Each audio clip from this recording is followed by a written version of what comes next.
Assalamualaikum warahmatullahi wabarakatuh. Perkenalkan, saya Yoga Ferry Albaskara. Ramadhani Trisnawati. Saya Vincent Triatmadeni Setiawan. Saya Riko Sadewa Nugraha. Pada kesempatan kali ini, kami akan melakukan presentasi sebagai kelengkapan untuk tugas struktur baja 1 kelas C. Lanjut. Pada tugas ini, lokasi studi yang kami analisis adalah relasi coworking space dengan alamat Jalan Pogung Baru, Pogung Kidul, Sinduadi, Kecamatan Melati, Kabupaten Sleman, Daerah Istimewa Yogyakarta. Lanjut. Berikut dokumentasi, lampiran dokumentasi dari bangunan yang kami analisis. Tampak bangunan dari bangunan yang kami analisis, sisi depan dan sisi kanannya. Lanjut.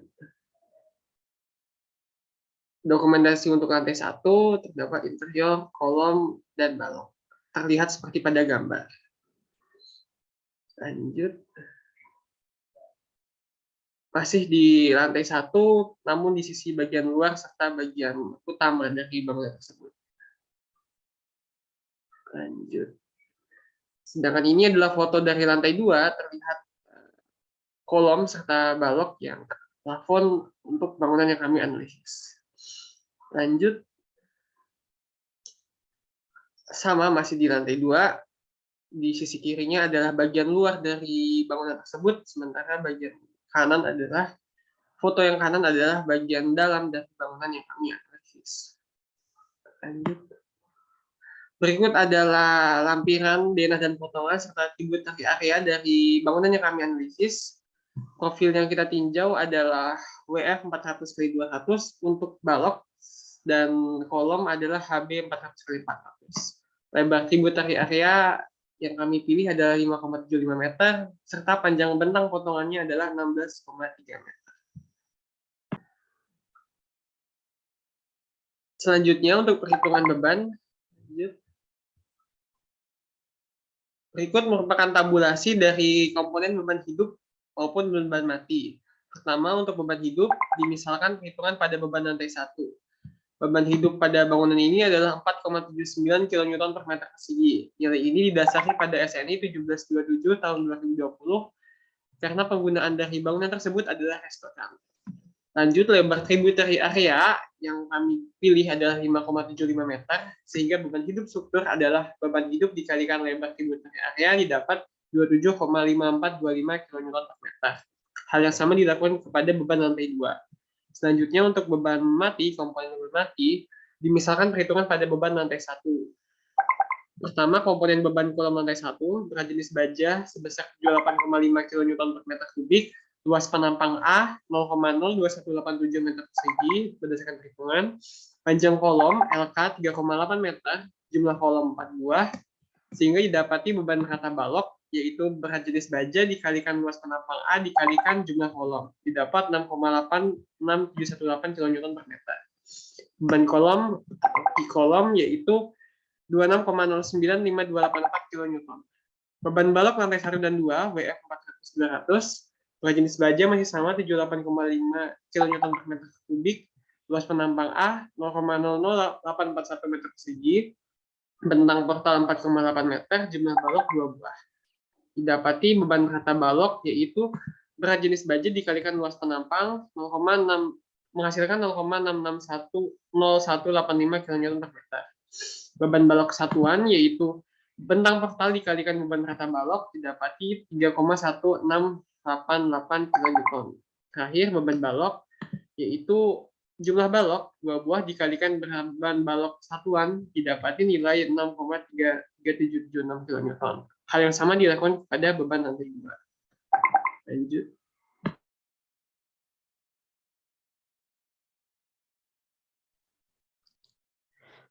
Selanjutnya untuk komponen beban mati tambahan, kita membagi menjadi 3 section, yaitu ada beban lantai 1, beban lantai 2, dan beban atap. Dengan komponen-komponennya, pada beban lantai 1, yaitu beban plat lantai 1, beban keramik, beban MEP, kemudian ditambahkan beban furnitur yang akan dijelaskan pada slide selanjutnya. Kemudian ada beban lantai 2 dengan komponen beban plat lantai, beban keramik, beban MEP, dan beban deck metal rod. Selanjutnya ada beban atap dengan komponen yaitu beban atap dan beban ceiling. Kemudian untuk contoh perhitungannya, saya akan memberikan contoh pada beban lantai 1 untuk beban plat lantai. Kita mengetahui berat jenis betonnya atau gamma senilai 23,6 kN per meter kubik. Kemudian tebal plat lantainya yaitu 0,12 meter atau 12 cm dan lebar tributary areanya 5,75 meter. Sehingga didapatkan beban mati plat sebesar 16,284 kN per meter. Selanjutnya untuk beban keramik, untuk beban mati keramik dan beban mati lainnya yang ada dalam beban mati tambahan ini, nilainya didapatkan dari SNI 1727 2020. Untuk beban mati keramik sendiri, nilainya yaitu 0,77 kN per meter persegi dengan lebar tributary areanya sebesar 5,75 meter. Sehingga didapatkan beban mati keramik yaitu 4,4275 kN per meter. Untuk beban MEP, kita dapatkan beban mati MEP sebesar 1,5 kN per meter persegi, lebar tributary area 5,75 meter, dan didapatkan beban mati MEP 8,625 kN per meter. Perhitungan tersebut dilakukan juga untuk beban lantai 2 dan beban atap. Next. Berikut merupakan beban furnitur yang ada pada lantai 1 dan lantai 2.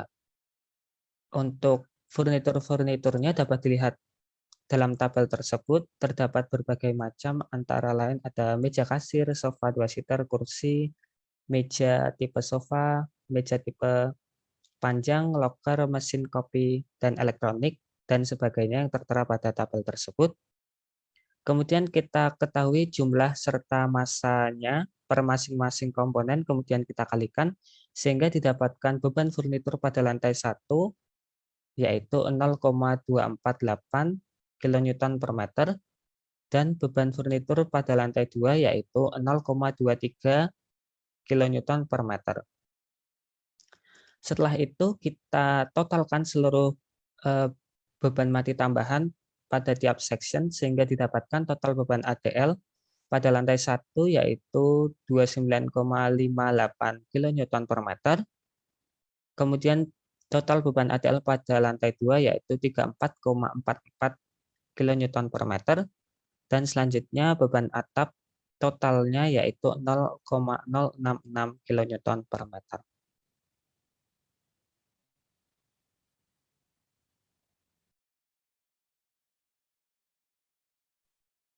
Dan dari konfigurasi beban-beban yang telah dihitung pada sebelum ini, dari beban mati, ada konfigurasi beban mati tambahan, beban hidup, dan beban gempa. Untuk masing-masing beban yang telah dihitung tadi, kemudian ditotal sehingga didapatkan beban pada masing-masing lantai. Untuk beban mati lantai 2, tadi didapatkan dari seluruh total beban struktur untuk lantai 2-nya, dan untuk lantai 1 juga didapatkan dari massa struktur dari lantai 1. Kemudian untuk beban mati tambahan, tadi telah ditotal untuk beban lantai 1, beban lantai 2, dan beban atap. Kemudian untuk beban atap akan masuk kepada beban lantai 2. Kemudian pada slide sebelumnya, beban mati tambahan masih dalam satuan kilonewton per meter. Kemudian untuk bisa dikonversi menjadi kilonewton, maka nilai tadi dikalikan dengan panjang bentang, yaitu 16,3. Sehingga didapatkan beban lantai 2 dan lantai 1 sebagai berikut. Kemudian untuk beban hidup, tadi didapatkan dari tabel beban hidup, perhitungan beban hidup, untuk masing-masing lantai didapatkan nilai dalam satuan kilonewton per meter, sehingga perlu dikalikan panjang bentang untuk mendapatkan nilai beban pada tiap-tiap lantai. Kemudian, beban beban hidup yang digunakan atau berkontribusi sebesar 25%, sehingga beban hidupnya tadi dikalikan dengan 25%, sehingga didapatkan nilai untuk beban hidup masing-masing lantai sebagai berikut. Kemudian dari beban-beban konfigurasi masing-masing pembebanan tadi ditotal dengan kombinasi 1 DL ditambah 1 ADL ditambah 0,25 LL. Untuk masing-masing lantai didapatkan nilai sebagai berikut, dan untuk total pada kedua lantai sebesar 1342,385 kN. Kemudian untuk beban gempa didapatkan dari nilai massa pada tiap-tiap lantai dikalikan dengan faktor beban gempanya, yaitu 0,15 untuk lantai 2 dan 0,1 untuk lantai satunya, sehingga didapatkan nilai beban gempa pada tiap-tiap lantai sebagai berikut, dan total untuk beban gempanya sebesar 169,791. Kemudian untuk mencari kombinasi pembebanan, kami menggunakan 6 kombinasi pembebanan, yaitu yang pertama ada 1,2 D ditambah ADL ditambah 1,6 LL, kemudian 1,4 LL, yang ketiga ada 1,2 D ditambah ADL ditambah 1 E, kemudian ada 1 D ditambah 1 LL ditambah 1 ADL, kemudian ada 1 D ditambah ADL ditambah 0,25 LL, dan yang terakhir ada 1 D ditambah 1 LL. Dari kombinasi tersebut dikalikan dari, untuk contoh perhitungannya, untuk 1,2 D ditambah ADL ditambah 1,6 LL didapatkan dari nilai beban mati dikalikan 1,2, kemudian ditambah 1,2 dikali beban mati tambahan atau ADL, kemudian dari 25% tersebut 25% beban mati dikalikan dengan 1,6, sehingga didapatkan nilai 1436,897. Kemudian untuk masing-masing lantai dengan kombinasi tersebut ditotalkan sehingga didapatkan nilai pada tabel berikut. Kemudian dengan kombinasi nilai-nilai beban berikut, beban mati tambahan, dan beban hidup, serta beban gempa, kemudian diinputkan ke dalam SAP 2000 untuk dianalisis gaya batangnya. Kemudian dari SAP tersebut kami juga dapat mendapatkan kombinasi pembebanan untuk masing-masing untuk totalnya.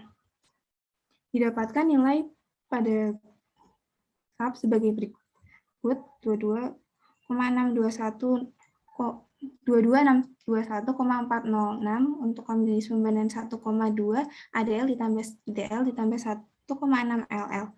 Dan untuk kombinasi berikutnya adalah sebagai tabel terlampir dalam tabel berikut. Kemudian dari nilai SAP 2000 kemudian dibandingkan dengan total massa portal dengan perhitungan manual. Dari perbandingan tersebut didapatkan nilai error sebesar berikut. Dan nilai error tersebut masih berada di bawah 2%, sehingga perhitungan kami masih dapat diterima.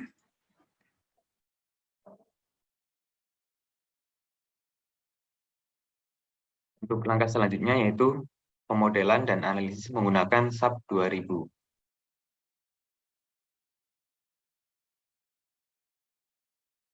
Untuk langkah yang pertama yaitu mendefine layout sesuai dengan bentang tributary area yang telah ditentukan, yaitu dengan panjang portal pertama yaitu 4,8 meter, lalu yang kedua 5,75 meter, dan yang ketiga adalah 5,75 meter juga. Didapatkan total panjang bentang yaitu 16,3 meter. Lalu untuk tinggi lantai 1 yaitu 3,8, lalu untuk lantai 2 3,72 meter, didapatkan tinggi total 7,52 meter. Lanjut. Selanjutnya yaitu mendefine material. Nah, material yang kami gunakan yaitu mutu BJ37 dengan W sama dengan 78,5 kN per meter kubik, lalu modulus elastisitas 200.000 MPa, dan kemudian FY 240 MPa, dan yang terakhir FU yaitu 370 MPa. Lanjut. Selanjutnya yaitu mendefine frame section.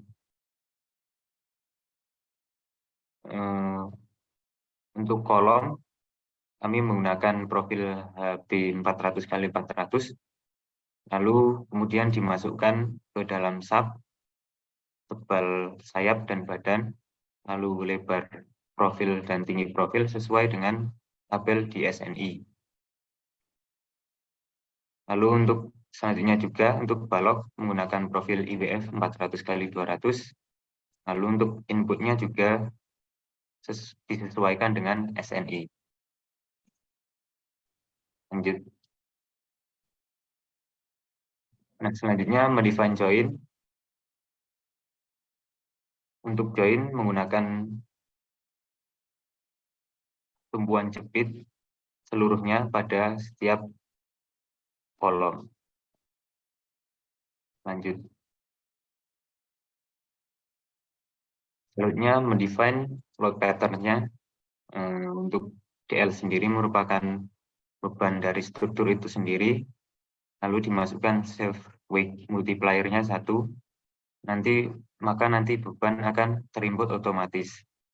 Lalu untuk selanjutnya yaitu menginput beban mati tambahan atau ADL, lalu beban hidup atau LL, dan yang terakhir beban gempa atau E di sini. Lanjut. Nah, untuk selanjutnya yaitu mendefine load combination-nya. Load combination yang dimasukkan sesuai dengan ketentuan di tugas, yaitu yang seperti yang terlihat di gambar. Nah, untuk mendefine-nya, misal untuk 1,2 ADL plus DL plus 1,6 LL, dimasukkan load case-nya dengan scale faktor yang dibutuhkan. Lanjut. Nah, setelah itu kita mengassign frame-nya. Untuk balok sudah terlihat menggunakan IWF 400,200 dan kolom menggunakan H 400x400.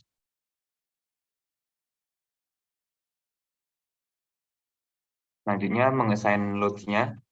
Nah, untuk ADL disesuaikan dengan perhitungan yang telah dilakukan. Untuk lantai 1 sebesar 29,65 kN per meter. Lantai 2 sebesar 34,51 kN per meter. Untuk beban hidupnya, lantai 1 dan lantai 2 sama, yaitu 27,54 kN per meter.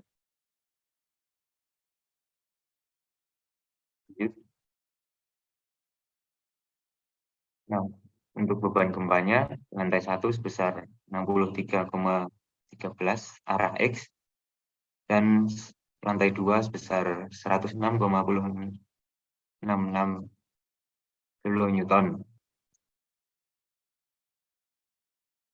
Lanjut. Nah, selanjutnya melakukan run analisis dengan load case yang sudah ditentukan, kecuali untuk modal, lalu dilakukan run analisis. Nah, untuk SFD dan PMD, kami mengambil contoh dari kombinasi beban 1,2 ADL plus DL plus 1,6 LL. Didapatkan SFD dan PMD seperti yang terlihat pada gambar.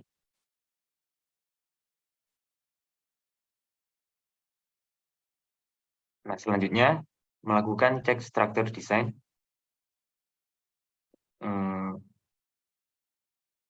Cek structure menggunakan metode effective length. Karena nanti pada perhitungan manual juga akan dilakukan menggunakan metode yang sama. Lalu di sini juga diubah nilai K-nya sesuai dengan perhitungan manual. Lanjut.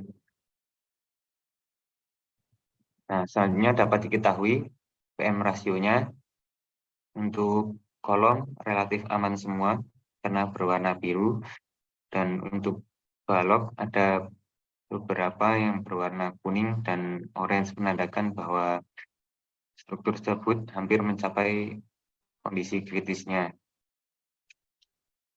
Nah, untuk balok dan kolom yang akan ditinjau dengan perhitungan manual yaitu pada sebelah kanan yang ditandai oleh garis merah tersebut.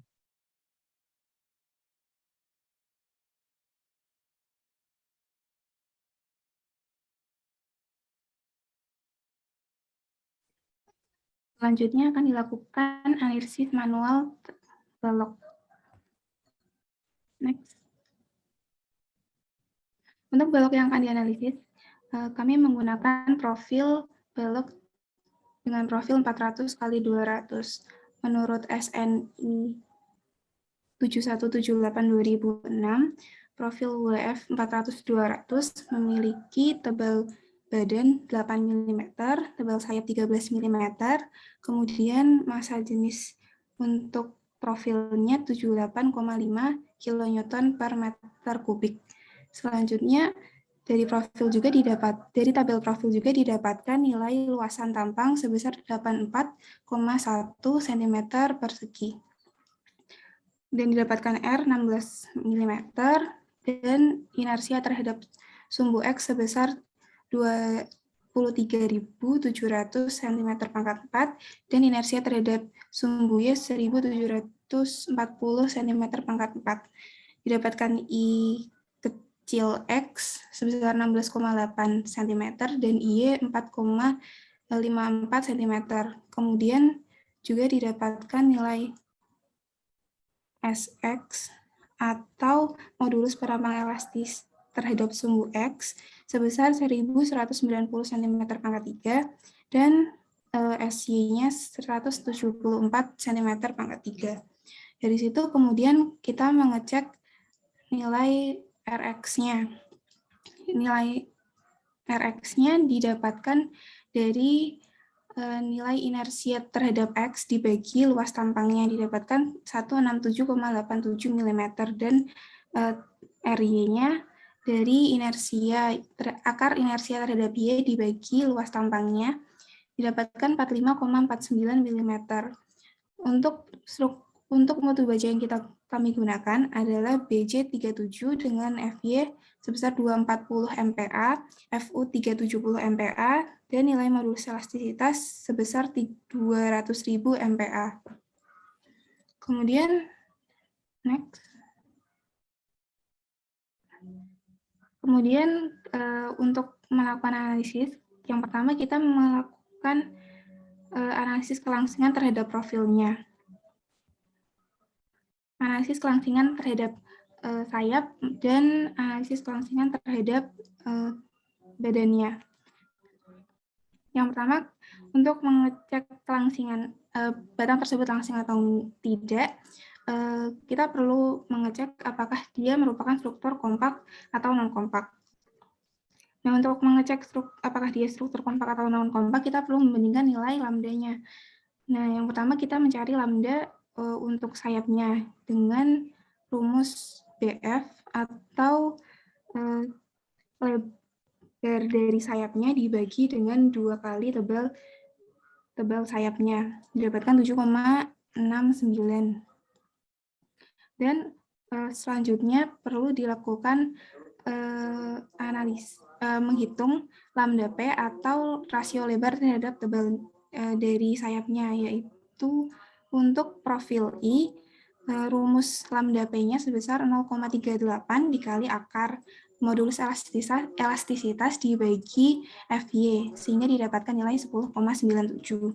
Dan untuk lambda R atau untuk struktur non-kompak atau langsing, digunakan rumus 1 dikali akar modulus elastisitas dibagi FY, sehingga didapatkan 28,87.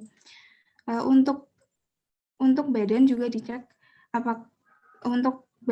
dicek untuk nilai lambda P dan lambda R-nya sesuai dengan rumus yang ada di SNI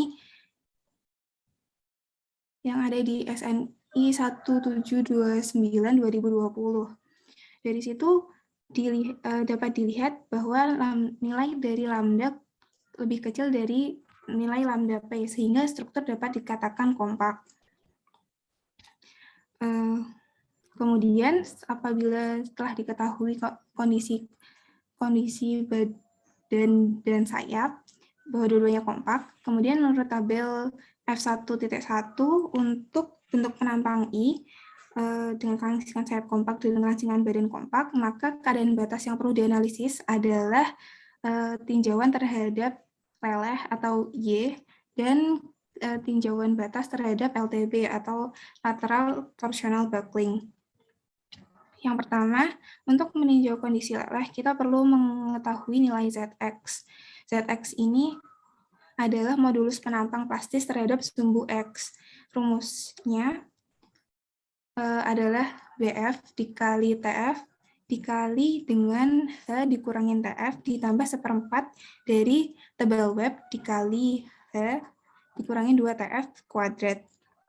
Didapatkan nilai sebagai berikut. Dengan nilai ZX yang sudah diketahui, maka kita dapat menghitung nilai momen nominalnya dengan mengalihkan FY dikali dengan ZX, sehingga didapatkan momen nominal sebagai berikut. Setelah itu, kita mengecek tinjauan terhadap LTB-nya. Nah, untuk meninjau LTB, ada beberapa kondisi yang perlu diperhatikan. Kondisinya dapat dilihat sebagai berikut, ada kondisi A, B, dan C. Kondisi A untuk apabila nilai LB atau panjang bentang yang ditinjau kurang dari LP. Kemudian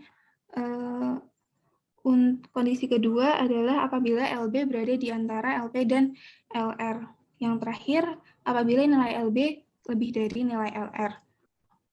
Nah, untuk mencari nilai LP,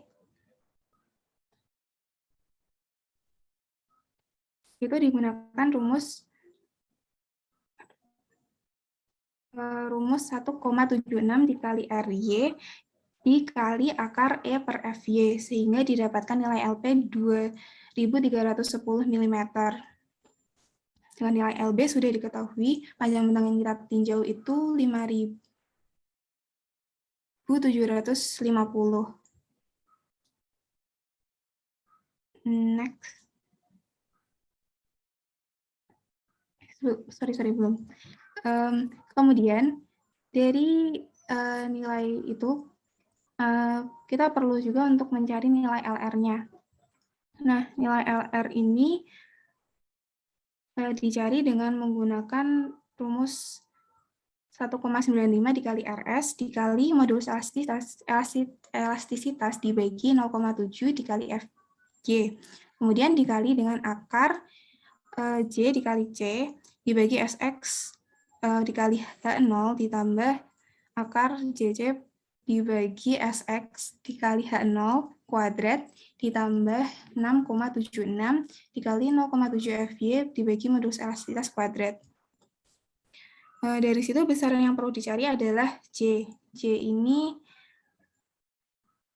dicari dengan rumus seperti J ini dicari dengan rumus sepertiga dikali 2BF dikali TF pangkat 3 ditambah H dikurangin 2 TF dikali tebal web pangkat 3. Didapatkan J sebesar 366.762,67 mm pangkat 4. Dan untuk nilai C, menurut SNI 1729 untuk profil simetris ganda, nilai C-nya adalah 1. Dan untuk H0 itu merupakan jarak antara titik berat dari sayapnya. Kemudian nilai SX dicari dari tabel profil yang sudah diketahui sebelumnya. Dari situ kita dapat mengetahui nilai LR sebesar 6.793,66 mm. Nah, dari next, oke. Dari situ kita bisa mengetahui bahwa untuk struktur balok berada pada kondisi B, yaitu nilai LB berada di antara nilai LP dan nilai LR. Dari situ untuk menghitung nilai momen nominal digunakan rumus seperti pada slide sebelumnya. Dari situ besaran yang belum diketahui adalah nilai CB. Nah, untuk menghitung nilai CB ini perlu diketahui nilai momen maksimal yaitu di tengah bentang, kemudian nilai MA itu adalah momen yang berada di MA, untuk MA itu 1/4 dari panjang bentang, kemudian untuk MC itu momen yang terjadi pada 3/4 panjang bentang.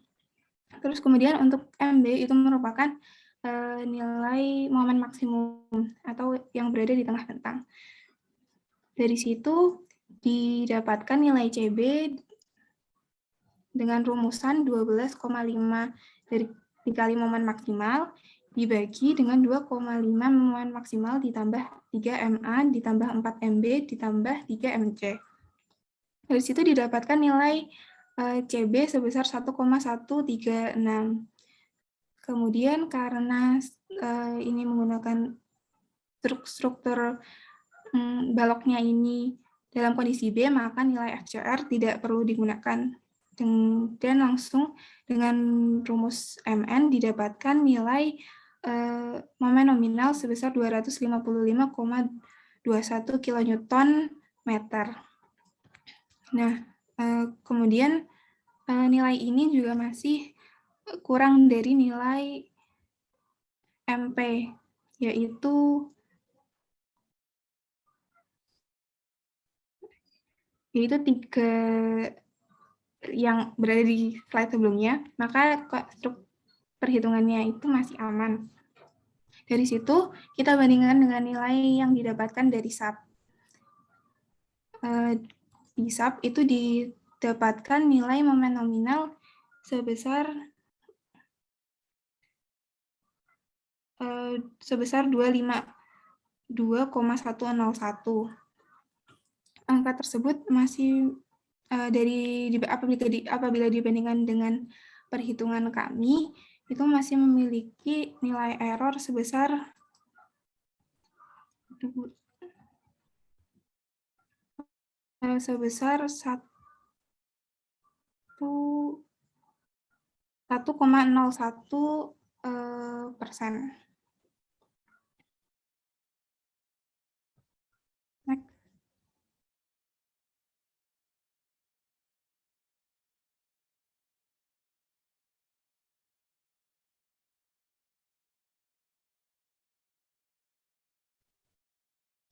Untuk selanjutnya, kita menganalisis balok yang telah ditinjau sebelumnya terhadap geser. Untuk analisis geser sendiri, untuk kekuatan gesernya, kita dapat cari dengan rumus umum yaitu 0,6 kali FY dikali AW dikali CV1, di mana AW tersebut merupakan luas badan dari profil yang digunakan. Untuk luas badan tersebut kita cari dengan tebal keseluruhan dikalikan tebal badan atau D dikali TW, atau tinggi dari web, tinggi bersih dari webnya yaitu H dikurangi 2 kali tebal flange atau tebal sayap dikalikan dengan tebal webnya, sehingga didapatkan nilai luas badan yaitu 2.992 mm persegi. Selanjutnya, terdapat satu parameter CV yang belum didapatkan. Oleh sebab itu kita cari. Yang pertama kita menentukan dulu KV atau koefisien tekuk plat badan. Karena baloknya tidak ada pengaku transversal, maka nilai koefisien tekuk plat badannya yaitu 5,34. Untuk CV-nya sendiri terdapat dua rumus tersebut jika H per TW kurang dari 1,1 kali akar KV kali E per FY. Jika H per TW kurang dari tersebut, maka nilai CV sama dengan 1. Sedangkan jika nilai H per TW lebih dari 1,1 kali akar KV kali E per FY, maka nilai CV-nya dapat dicari dengan rumus sama dengan 1,1 dikali akar KV dikali E per FY dibagi dengan H per TW. Untuk itu, maka kita cari dulu H per TW-nya. Didapatkan H per TW yaitu sebesar 50, kemudian untuk 1,1 kali KV kali E per FY didapatkan nilai 73,37. Sehingga nilai H per TW masih kurang dari nilai 1,1 kali akar KV kali E per FY. Oleh sebab itu, maka nilai CV-nya yaitu 1. Selanjutnya, setelah semua parameter didapatkan, maka kita masukkan ke dalam rumus kekuatan geser nominal, yaitu 0,6 kali FY kali AW kali CV1. Sehingga didapatkan kekuatan geser nominalnya yaitu 430,85 kN. Dan kekuatan geser nominal tersebut kita dapatkan juga dari analisis SAP 2000, didapatkan nilai kekuatan geser nominalnya yaitu 414,72 kN.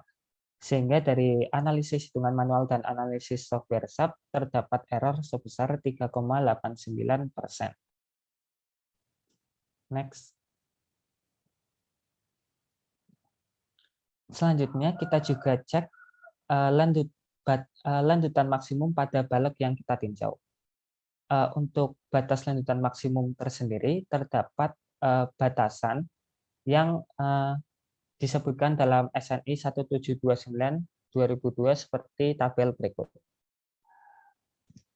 Untuk balok yang kita tinjau, komponen struktur dengan beban tidak terfaktor itu balok memikul dinding atau finishing yang getas, sehingga lanjutan maksimumnya dicari dengan rumus L atau panjang bentang per 360. Untuk balok yang kita tinjau, panjang bentangnya sebesar 5,75 meter, sehingga untuk batas lanjutan maksimumnya 5,75 dibagi 360, yaitu 0,016 meter. Dari analisis di software SAP didapatkan pada balok yang kita tinjau, lanjutan maksimum yang terjadi di tengah bentang itu sebesar 0,05293 meter, sehingga Y atau batas lanjut maksimum masih lebih besar dari lanjutan maksimum yang terjadi, sehingga struktur tersebut aman.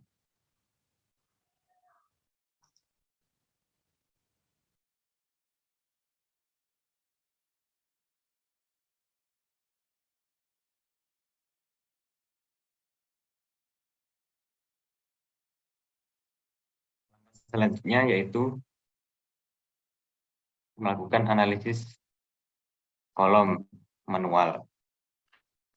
Untuk kolom sendiri menggunakan profil H400x400, di mana spesifikasinya berdasarkan SNI 2610 tahun 2011. Spesifikasinya yaitu tebal badan sebesar 13 mm, tebal sayap 21 mm, R sama dengan 22 mm, IX 17,5 cm, IY sama dengan 10,1 cm, luas penampang sebesar 218,7 cm kuadrat. IX yaitu inersia terhadap sumbu X sebesar 66.600 cm pangkat 4. Inersia terhadap sumbu Y sebesar 22.400 cm pangkat 4. SX sama dengan 3.330 cm pangkat 3. SY 1.120 cm pangkat 3. Lalu ZX sama dengan balok tadi, perhitungannya didapatkan nilainya sebesar 3.600.133 mm pangkat 3, dan J juga sama hitungannya dengan tadi, yaitu sebesar 2.731.775 mm pangkat 4. Lalu mutu baja yang digunakan yaitu mutu BJ37 dengan FY 240 MPa, FU 370 MPa, modulus elastisitas sebesar 200.000 MPa, modulus gesernya 77.200 MPa sesuai SNI, lalu H0 adalah H dikurangi 2 kali H dikurangi tebal sayap, lalu dicari juga CW yaitu 8,04 pangkat 10 kali 10 pangkat 12 mm pangkat 6. Lalu untuk baloknya sendiri sama dengan slide sebelumnya. Lanjut. Yang pertama dilakukan yaitu cek kelangsingan profil. Pertama untuk sayapnya dicari nilai lambda yaitu sebesar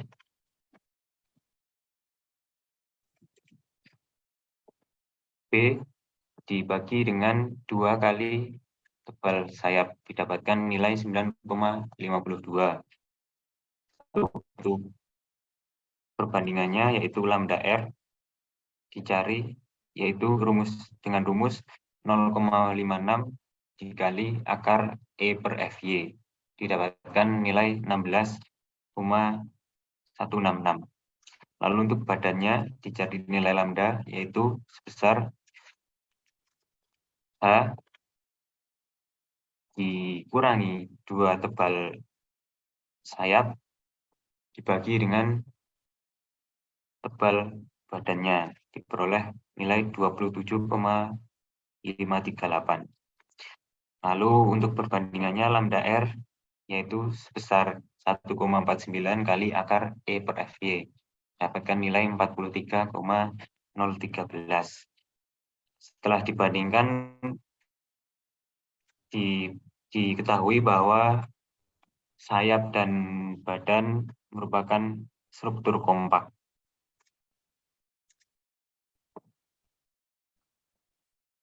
Lalu selanjutnya dicek tekup elastis atau non-elastisnya. Di sini kita pertama mencari nilai K terlebih dahulu. Nilai K didapatkan dengan menggunakan nomograf. Nomograf tadi terdapat nilai GA dan GB yang harus diplot. Untuk nilai GA yaitu G di titik A itu merupakan tumpuan, jadi nilainya adalah 1. Lalu untuk G di titik B yaitu sigma dari inersia Y kolom dibagi dengan panjang bentang kolom masing-masing dibagi sigma inersia X dari balok dibagi panjang bentang baloknya. Kemudian didapatkan 2,891. Nah, kedua nilai ini diplotkan ke dalam nomograf, lalu didapatkan nilai K sebesar 1,52. Lalu selanjutnya ditinjau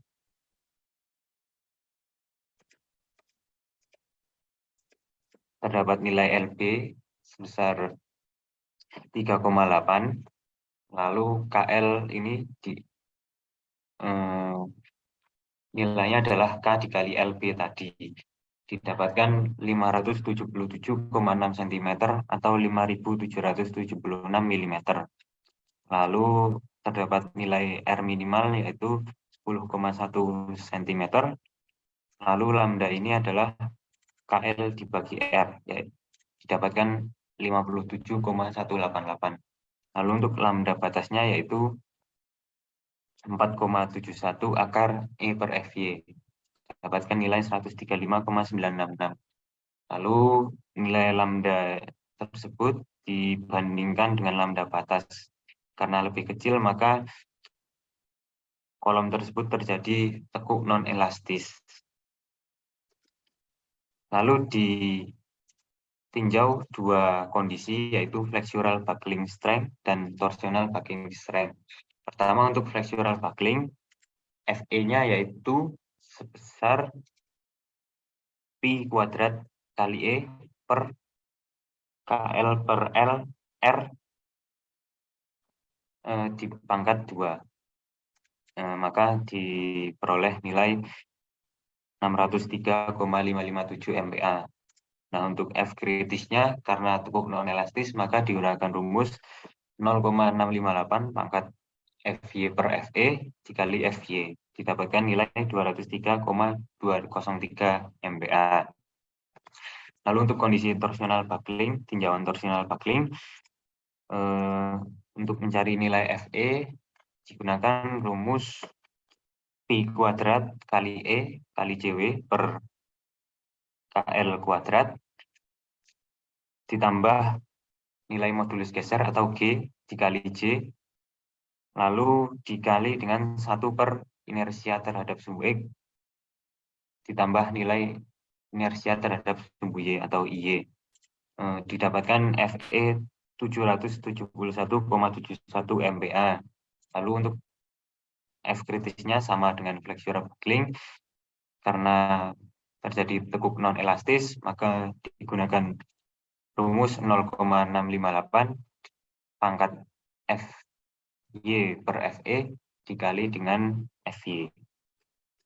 Nah, untuk kuat tekan nominalnya dihitung untuk batang AB, untuk PNC yaitu sama dengan Pi yaitu digunakan 0,9 dikali F kritis untuk flexural buckling dikali dengan luas penampangnya, didapatkan 3.999,64 kN. Lalu untuk PNT yaitu 0,9 dikali F kritis untuk torsional buckling dikali luas penampang, dapatkan 4.147,3564 kN. Nah, PN yang digunakan yaitu nilai yang terkecil, yaitu sebesar 3.999 itu. Lalu di sub dapat dilihat di sebelah kanan nilai PN yaitu sebesar 3.855,356. Lalu error atau selisih dari hasil sub dan hitungan manual sebesar 3,74%. Selanjutnya, untuk perhitungan kuat lantur rencana atau MN pada batang AB. Yang pertama, cek tekuk lokalnya. Berdasarkan perhitungan sebelumnya, lambda flange didapati 9,524. Lalu kita hitung untuk batasan lambda PF, yaitu 0,38 dikalikan dengan akar E dibagi FY pangkat setengah, didapati 2,042. Lalu batasan lambda FF, yaitu 1 dikali akar E dibagi FY di pangkat setengah, didapati 5,373. Berdasarkan batasan-batasan tersebut, pada flange, karena lambda FF kurang dari lambda F, didapati flange adalah langsing. lakukan perhitungan yang sama terhadap lambda W, maka didapati badan batang AB adalah non-kompak. Selanjutnya hitung MP dengan rumusan FY dikalikan ZX dibagi 10 pangkat 6. Didapati 864,03 kN. Lanjut untuk cek LTB, berdasarkan kasus ini LB tentangnya adalah 3.800 mm, lalu LP didapati dengan rumusan 1,76 dikalikan dengan I kecil Y dikali 10 dikali akar E dibagi FY, didapati 5.131,48919 mm. Lalu hitung X1, X2, dan FTS untuk mendapati LR, didapati LR sebesar 18.971,5 mm. Berdasarkan batasan tadi didapati LB kurang dari LP, sehingga MN sama dengan MP, yaitu 864,03 kN. Nah, dihitung Pi kali MN-nya didapati 777,629. Sementara itu berdasarkan perhitungan SAP, MN SAP adalah 777,629 kN. Sehingga error yang kita dapati berdasarkan dua perhitungan ini adalah 3,5 dikali 10 pangkat min 7. Lalu untuk menghitung cek geser nominal, kita cek langsingan badan. Berdasarkan perhitungan sebelumnya, lambda W dan lambda RW didapati bahwa lambda W kurang dari lambda RW, sehingga status badan ini adalah tidak langsing. Lalu kita hitung H per TW, perbandingan H dan TW dengan rumusan H dikurangi 2 kali TF dibagi dengan TW. Didapati nilai 27,53846. Nilai ini kurang dari 1,1 akar KV kali E per FG, yaitu 73,37915. Dengan KV 5,34.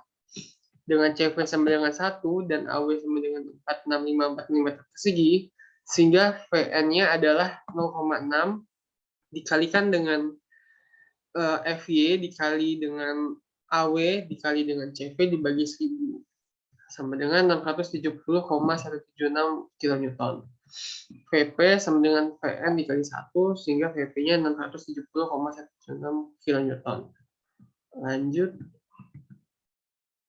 Berikut lampiran dari perhitungan SAP juga dimisal untuk berbagai kombinasi. Misalkan untuk kombinasi 1,4 LL didapati MU sama dengan 40,498, PU 15,62 dan PU 214,625.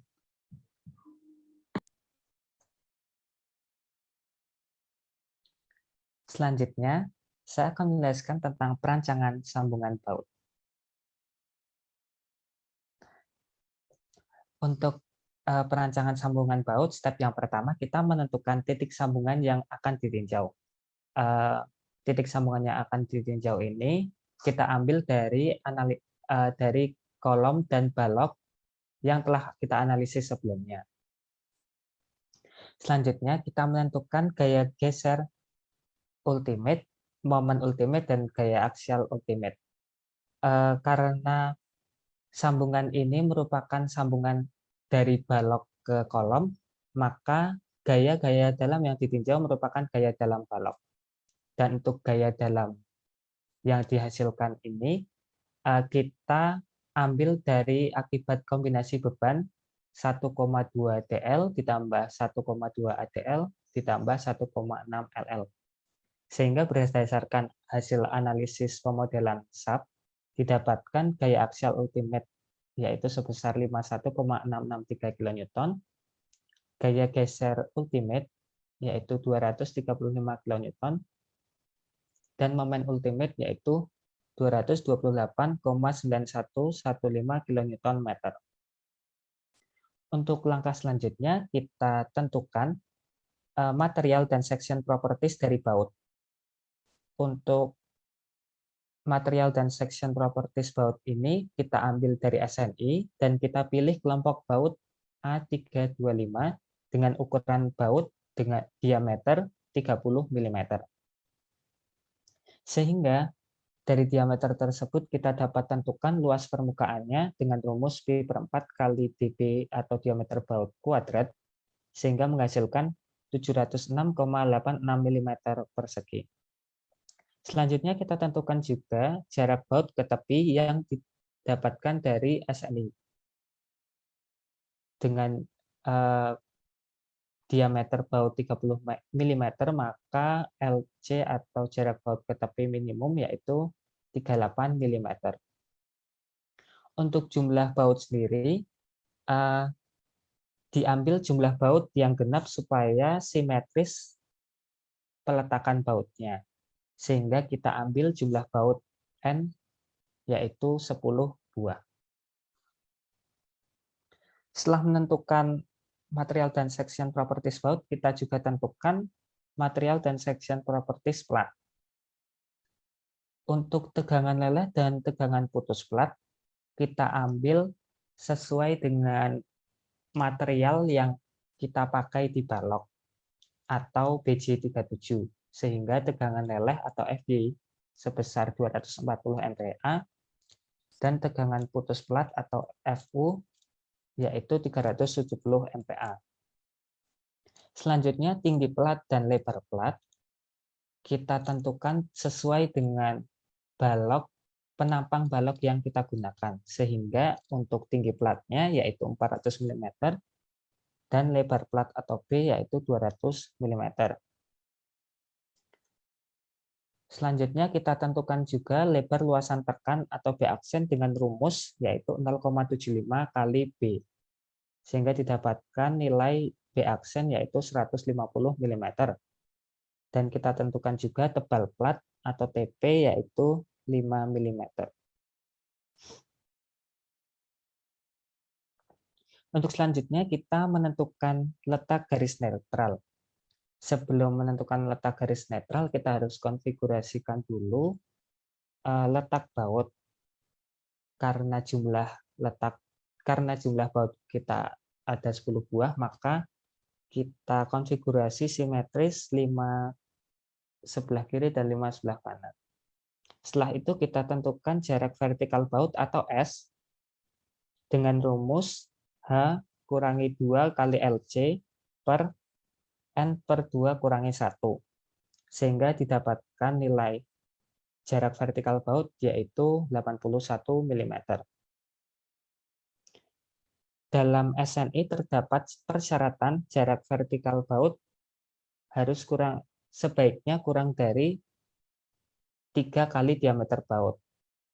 Sehingga dari hasil yang telah kita hitung, nilai S-nya yaitu 81 mm dan 3 kali diameter baut yaitu 90 mm. Sehingga persyaratan tersebut masih memenuhi. Selanjutnya kita tentukan juga lebar luasan tarik atau delta dengan rumus 2 kali AB per S. Delta yang telah kita hitung yaitu 17,45329. Selanjutnya kita tentukan garis netral atau X dengan persamaan kesetimbangan momen. Momen pada daerah tarik disamakan dengan momen daerah tekan. Sehingga didapatkan nilai atau letak garis netral X yaitu 298,26 mm. Karena balok merupakan elemen lentur yang mengakibatkan gaya tarik pada baut, maka kita tentukan juga tegangan lentur pada balok. Untuk itu maka kita cari tegangan 3 dalam variabel tegangan 1. Seperti yang tertera pada layar, maka kita cari tegangan 3 dengan rumus tegangan 1 kurangi H min X per X. Dengan tegangan 1 karena belum kita ketahui nilainya, maka kita masukkan nilai sebarang. Selanjutnya kita cari nilai tegangan 1 dengan rumus momen ultimate. Nilai momen ultimate sudah kita dapatkan sebelumnya dari pemodelan SAP 2000. dengan rumus dari tegangan ultimate dengan rumus dari momen ultimate sendiri, yaitu setengah kali tegangan 1 dikali delta X dikali 2/3X ditambah setengah dikali tegangan 3 dikali B aksen dikali H min X dikali 2/3 H min X. Sehingga kita dapatkan nilai tegangan 1 dengan bantuan pemrograman Excel, sehingga didapatkan nilai tegangan 1 yaitu 329,80 MPa. Selanjutnya kita cari juga nilai tegangan 2 dan dihasilkan yaitu 287,78 MPa.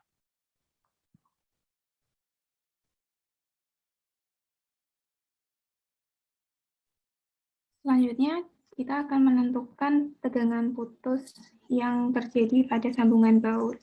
Yang pertama, kita menentukan tegangan putus pada baut, nilai atau FUP. Nilai FUP itu didapatkan dari tegangan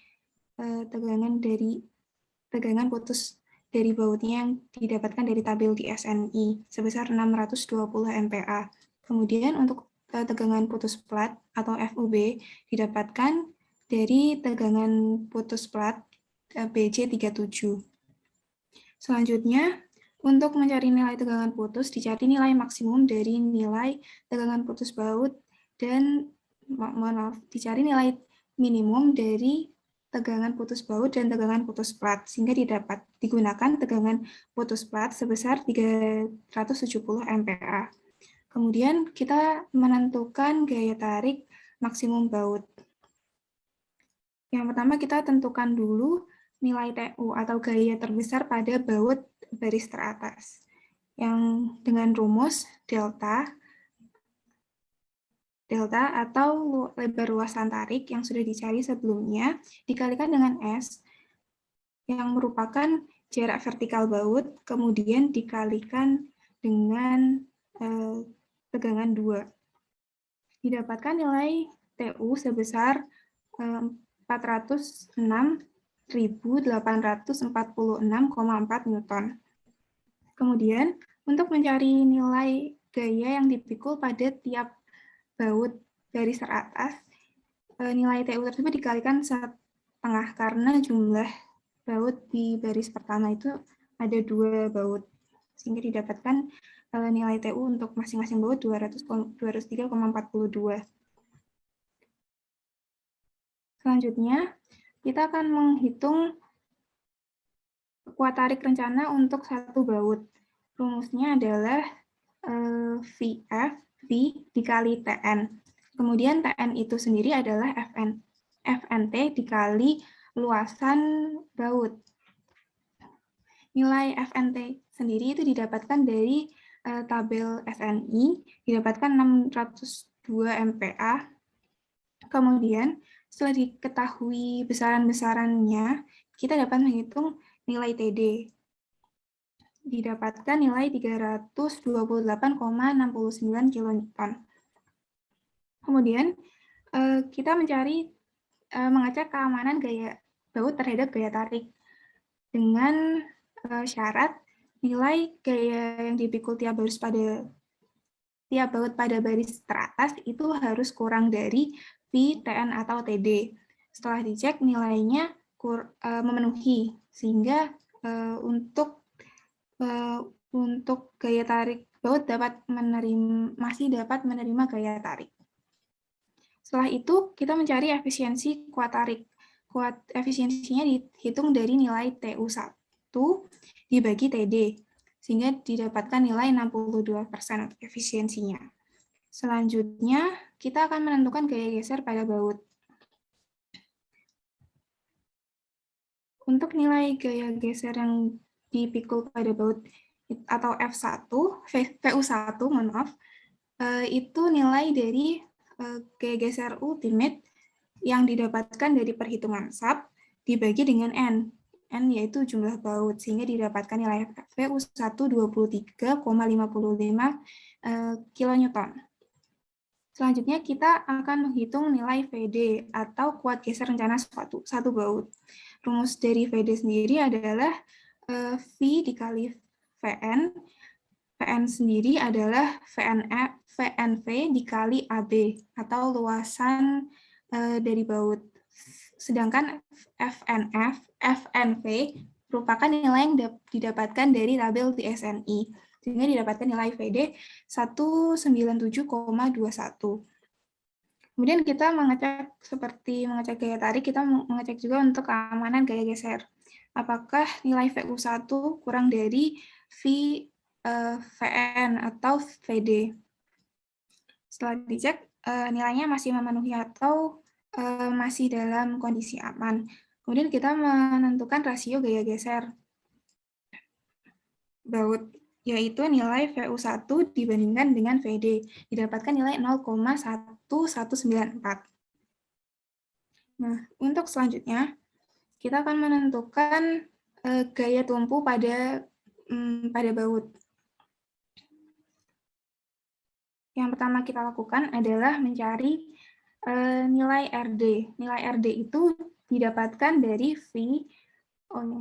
Untuk nilai V digunakan angka 0,75 sesuai standar di SNI. Kemudian RD tadi dikali V dikalikan dengan RN. RN sendiri adalah 1,2 dikali LC atau LC adalah jarak baut ke tepi dikalikan dengan TP dan dikalikan dengan FUP. Kemudian didapatkan nilai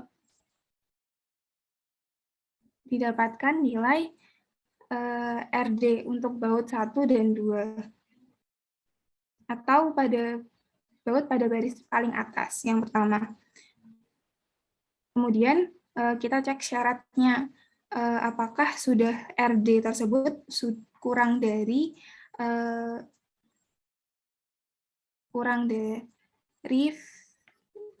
V dikali 2,4 dikali DB dikali TP dikali FUP. Kemudian didapatkan bahwa nilai RD untuk baris pertama itu nilainya masih aman.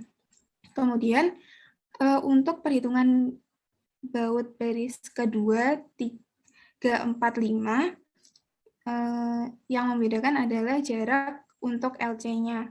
Kalau untuk baris pertama tadi LC digunakan dari nilai dari tabel, sedangkan LC di sini adalah merupakan nilai S atau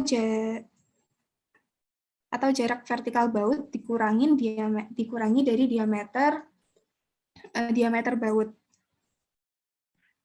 Sehingga rumusnya menjadi V dikali 1,2 dikali S dikurangi diameter baut dikali dengan tebal plat dikalikan dengan FUP. Sehingga didapatkan nilai RN untuk baris kedua adalah 189.720 Newton. Dan dicek lagi dengan syarat yang sama seperti pada baris pertama, didapatkan syaratnya masih memenuhi. Kemudian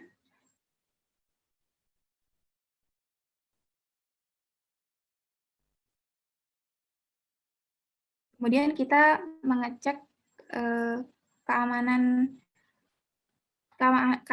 baut terhadap gaya tumpu. Nah, syaratnya di sini adalah FU atau V ultimate dari perhitungan SAP itu harus kurang dari sigma dari RD. Sigma RD merupakan totalan RD pada baris baut tersebut. Kemudian didapatkan bahwa keamanan baut terhadap gaya tumpu masih dapat diterima atau masih aman. Kemudian kita mencari rasio gaya tumpu dengan membandingkan VU gaya geser ultimate dibandingkan dengan sigma RD. Didapatkan nilai 0,34768. Yang terakhir, kita menentukan kombinasi gaya tarik dan geser. Yang pertama, kita perlu menentukan nilai parameter FRV. Nilai tersebut didapatkan dari V ultimate 1 dibagi dengan luas tampang baut, sehingga didapatkan nilai 33,31. Kemudian kita menentukan nilai tegangan tarik yang dimodifikasi yang telah mencakup efek tegangan geser atau F aksen NT.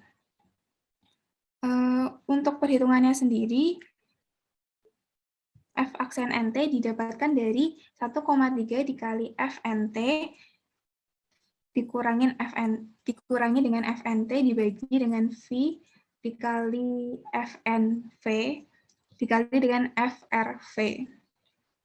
Didapatkan nilai F aksen NT sebesar 731,97 MPa. Kemudian kita mencari nilai yang akan digunakan, apakah FNT atau F aksen NT, untuk mencari nilai kuat tarik rencana suatu baut atau TD. Nilai yang digunakan adalah nilai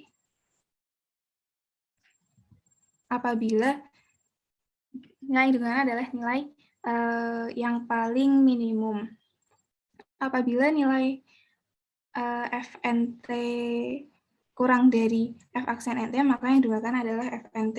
Di sini nilai dari FNT sendiri kurang dari F aksen NT, sehingga digunakan nilai dari FNT untuk menghitung TD. Kemudian untuk menghitung TD atau kuat tarik rencana satu baut, digunakan step yang sama dengan step untuk menghitung kuat tarik rencana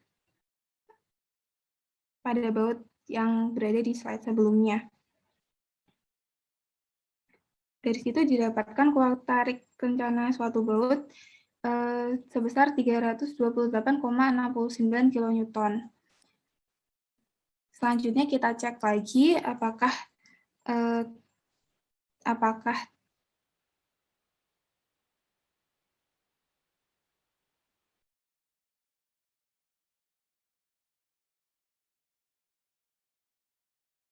masih dapat menerima gaya geser dan tarik. Kemudian yang terakhir adalah mencari efisiensi untuk kuat tarik dan geser. Dicari dengan dari TU1 dibagi dengan TD. Didapatkan efisiensi sebesar 62%.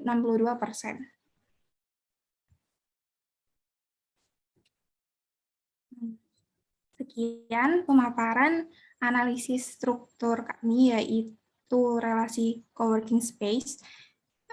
Terima kasih atas perhatiannya. Assalamualaikum warahmatullahi wabarakatuh.